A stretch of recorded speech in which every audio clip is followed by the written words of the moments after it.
ಅಲ್ಪಸಂಖ್ಯಾತರ ಮನವೊಲಿಕೆಗೆ ಸಚಿವ ಎಂಟಿಬಿ ನಾಗರಾಜ್ ಕಸರತ್ತು ಆರಂಭಿಸಿದ್ದಾರೆ. ಕವ್ವಾಲಿ ಕಾರ್ಯಕ್ರಮದಲ್ಲಿ ಮುಸ್ಲಿಂ ಟೋಪಿ ಹಾಕಿ ಎಂಟಿಬಿ ಭಾಗಿಯಾಗಿದ್ದಾರೆ. ನೋಡಿ, ಬಿಜೆಪಿಯ ಸಚಿವರ ತಲೆ ಮೇಲೆ ಮುಸ್ಲಿಂ ಟೋಪಿ ನಂಬಕ್ಕಾಗತ್ತಾ? ನಂಬಲೇಬೇಕು. ಆಶ್ಚರ್ಯ ಏನಬಲ್ಲ ಇದು ಎಂಟಿಬಿ ನಾಗರಾಜ್.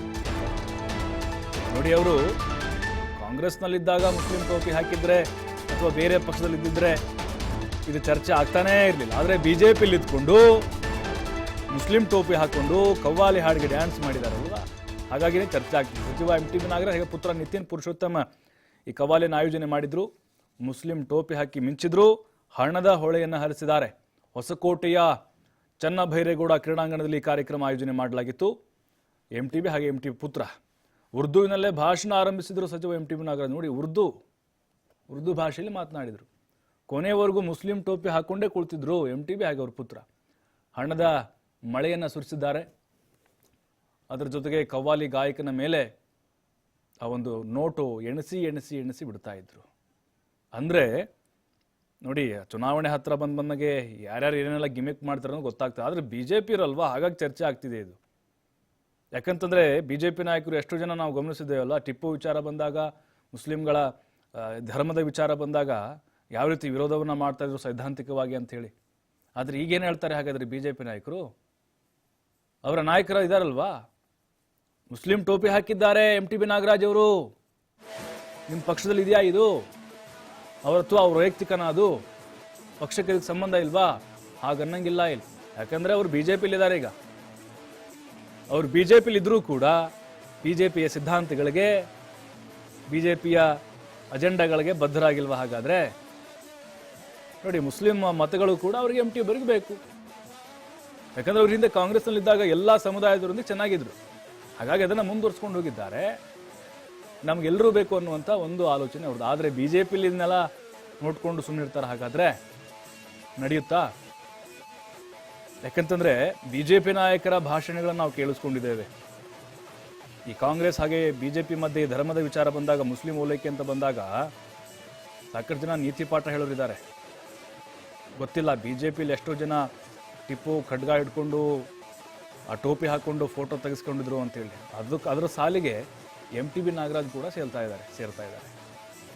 ಹಾಗಾಗಿ ಈಗ ಚರ್ಚೆ ಆಗ್ತಾ ಇರೋದು, ಎಂಟಿಬಿ ನಾಗರಾಜ್ ಅವರು ಬಿಜೆಪಿಲಿದ್ರೂ ಕೂಡ ಅವರ ಮನಸ್ಸೆಲ್ಲ ಕಾಂಗ್ರೆಸ್ನಲ್ಲಿದೆ ಅಂತ ಚರ್ಚೆ ಆಗ್ತಾ ಇದೆ. ಮತ್ತಷ್ಟು ಮಾಹಿತಿ ಕೊಡ್ತಾರೆ ನಮ್ಮ ಪ್ರತಿನಿಧಿ ಎಲ್ ಎನ್ ಸ್ವಾಮಿ. ಚುನಾವಣೆ ಹತ್ರ ಬರ್ತಿದೆ, ಓಲೈಕೆ ಓಕೆ, ಅದ್ರ ಬಿಜೆಪಿ ಸಚಿವನ ತಲೆ ಮೇಲೆ ಮುಸ್ಲಿಂ ಟೋಪಿ ಇವೆಲ್ಲ ನೋಡ್ತಾ ಇದ್ರೆ ಸಹಜವಾಗಿ ಬಿಜೆಪಿಯ ಸಿದ್ಧಾಂತಗಳಿಗೆ ಇನ್ನೂ ಅವರು ಒಗ್ಗಿಕೊಂಡಿಲ್ಲ ಅಂತನ, ಅಥವಾ ಎಲ್ಲಾ ಸಮುದಾಯದೊಂದಿಗೆ ಇದೇನೇ ಇದು ನನ್ನ ವೈಯಕ್ತಿಕ ಅಂತ ಸಂದೇಶನ ಹೇಗೆ ಅಂತ?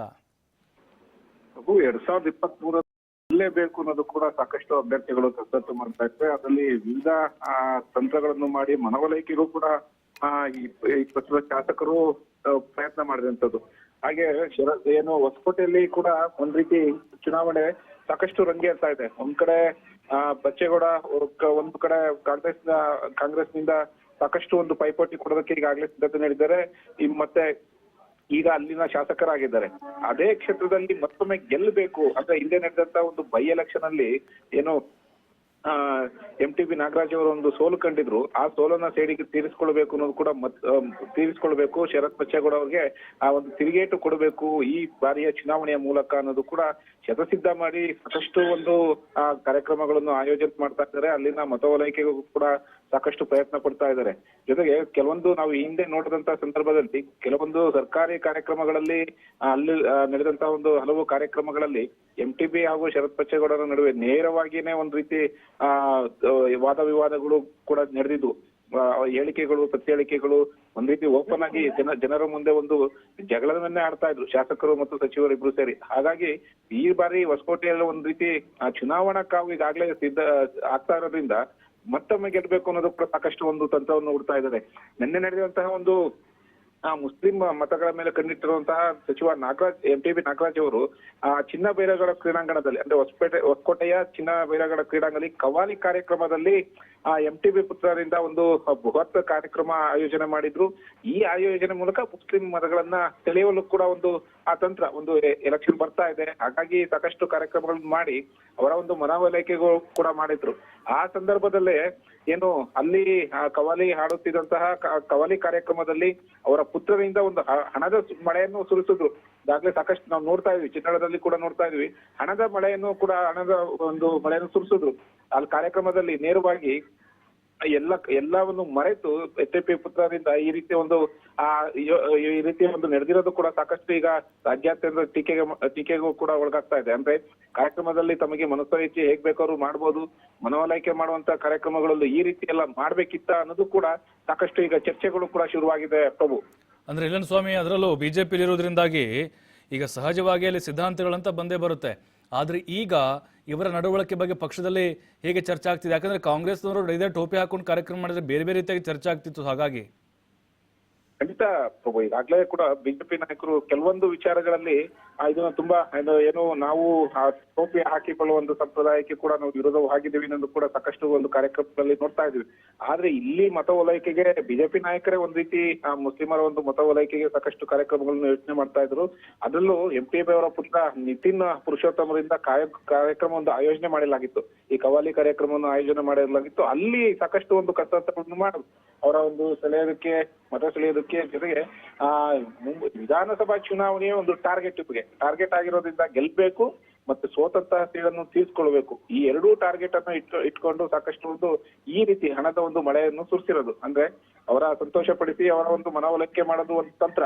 ಹಾಗಾಗಿ ವಿವಿಧ ಕಾರ್ಯಕ್ರಮಗಳಲ್ಲಿ ಈ ರೀತಿ ಮಾಡ್ತಾ ಇರೋದು ಕೂಡ ಸಾಕಷ್ಟು ಒಂದು ಕೆಂಗಣ್ಣಿಗೆ ಬಿಜೆಪಿ ಪಕ್ಷದಲ್ಲಿ ಈಗಾಗಲೇ ಒಂದು ರೀತಿಯ ಕೆಂಗಣ್ಣಿಗೂ ಗುರಿಯಾಗುವ ಸಾಧ್ಯತೆಗಳು ಹೆಚ್ಚಾಗಿದೆ ಪ್ರಭು. ಅಂದ್ರೆ ಈ ಬೆಳವಣಿಗೆ ನೋಡ್ತಾ ಇದ್ರೆ ಮುಂದಿನ ದಿನಗಳಲ್ಲಿ ಈಗ ಟಿಕೆಟ್ ವಿಚಾರ ಅಂತ ಬಂದಾಗಲೂ ಕೂಡ ಎಲ್ಲೊಂದು ಕಡೆ ಈ ಓಲೈಕೆಗಳು ಅಲ್ಪಸಂಖ್ಯಾತರ ಪರವಾಗಿರುವಂತಹ ಅವರ ಕೆಲವೊಂದಿಷ್ಟು ನಿಲುವುಗಳು ಮೈನಸ್ ಆಗ್ತಾ ಹೋಗ್ಬೋದಾ ಅಂತ ಬಿಜೆಪಿಲಿ? ಈ ಪ್ರಸ್ತುತ ವಿಧಾನಸಭಾ ಚುನಾವಣೆ ಅಂದ್ರೆ ಈಗಾಗಲೇ 2023 ಚುನಾವಣೆಗೆ ಸಾಕಷ್ಟು ಒಂದು ನಿರೀಕ್ಷೆಗಳು ಆಗ್ತಾ ಇದೆ. ಯಾರ್ಯಾರಿಗೆ ಟಿಕೆಟ್ ಕೊಡಬೇಕು ಅನ್ನೋದು ಕೂಡ ಈಗಾಗಲೇ ಸಿದ್ಧತೆಗಳು ನಡೀತಾ ಇದೆ. ಹಾಗಾಗಿ ಎಂಟಿಬಿ ಕ್ಷೇತ್ರದಲ್ಲಿ ತಮ್ಮ ಪ್ರಾಬಲ್ಯ ಮತ್ತೆ ಸಾಬೀತುಪಡಿಸೋದಕ್ಕೆ ಈಗಾಗಲೇ ಸಾಕಷ್ಟು ಒಂದು ಯೋಜನೆಗಳನ್ನು ರೂಪಿಸ್ತಾ ಇದ್ದಾರೆ. ಮತ್ತೆ ನನಗೆ ಟಿಕೆಟ್ ಕನ್ಫರ್ಮ್ ಆಗುತ್ತೆ ಅನ್ನೋದು ಕೂಡ ತಮ್ಮ ವಲಯದಲ್ಲಿ ಅಂದ್ರೆ ತಮ್ಮ ಆಪ್ತ ವಲಯದಲ್ಲಿ ಕೂಡ ಹೇಳಿರುವಂತದ್ದು. ಹಾಗಾಗಿ ಅವರ ಮುಂದಿನ ಭವಿಷ್ಯದ ಒಂದು ರಾಜಕೀಯಕ್ಕೂ ಕೂಡ ಇದು ಮುಖ್ಯ ವೇದಿಕೆ ಆಗ್ತಾ ಇದೆ. ಯಾಕೆಂದ್ರೆ ಕಳೆದ ಬಾರಿ ಏನು ಬಿಜೆಪಿಗೆ ಬಂದಂತ ಆಪರೇಷನ್ ಕಮಲದ ಮೂಲಕ ಬಿಜೆಪಿಗೆ ಬಂದಂತ ಸಂದರ್ಭದಲ್ಲಿ ಬೈ ಎಲೆಕ್ಷನ್ ನಡೆದಿದ್ರು, ಅಲ್ಲಿ ಸೋಲು ಕಂಡಿದ್ರು. ಹಾಗಾಗಿ ಮತ್ತೆ ಅಲ್ಲಿ ಗೆಲ್ಲುವುದಕ್ಕೂ ಕೂಡ ಈಗಾಗಲೇ ಎಲ್ಲಾ ರೀತಿಯ ಒಂದು ಸಿದ್ಧತೆಗಳು ಮಾಡ್ಕೊಡ್ತಾ ಇದ್ದಾರೆ. ಜೊತೆಗೆ ತಮ್ಮ ಪುತ್ರನ ರಾಜಕೀಯ ಭವಿಷ್ಯಕ್ಕೂ ಎಲ್ಲೋ ಒಂದ್ ರೀತಿ ಪರೋಕ್ಷವಾಗಿ ಒಂದು ವೇದಿಕೆ ಸಿದ್ಧ ಮಾಡ್ತಾ ಇದ್ದಾರೆ. ಹಾಗಾಗಿ ಕಾರ್ಯಕ್ರಮಗಳನ್ನು ರೂಪಿಸಲು ಮತ್ತೆ ಈ ಬಾರಿ ಟಿಕೆಟ್ ಪಡೆದುಕೊಳ್ಳೋದು ಕೂಡ ಶತಾಯಗತಾಯ ಎಲ್ಲಾ ಸಿದ್ಧತೆಗಳು ಮಾಡ್ಕೊಂಡಿದ್ದಾರೆ. ಹಾಗಾದ್ರೂ ಟಿಕೆಟ್ ಕೈ ತಪ್ಪಿದ ಸಂದರ್ಭದಲ್ಲಿ ತಮ್ಮ ಪುತ್ರರಿಗೆ ಟಿಕೆಟ್ ಕೊಡಿಸೋದ್ರಲ್ಲಿ ಎಂಟಿಬಿ ನಾಗರಾಜ್ ಸಾಕಷ್ಟು ತೆರೆಮರೆ ಹಿಂದೆಗಳು ಕೂಡ ಒಂದು ಕಸರತ್ತು ನಡೆಸ್ತಾ ಇರೋದ್ರಿಂದ ಹಾಗಾಗಿ ಹೊಸಕೋಟೆ ಚುನಾವಣೆಯ ಒಂದು ಚುನಾವಣೆಯ ಕಾವು ಕೂಡ ಹೆಚ್ಚಾಗ್ತಾ ಇದೆ ಅಂತಾನೆ ಹೇಳ್ಬೋದಾಗಿದೆ ಪ್ರಭು. ಥ್ಯಾಂಕ್ ಯು ವೇಲನ್ ಸ್ವಾಮಿ ಮಾಹಿತಿಗಾಗಿ.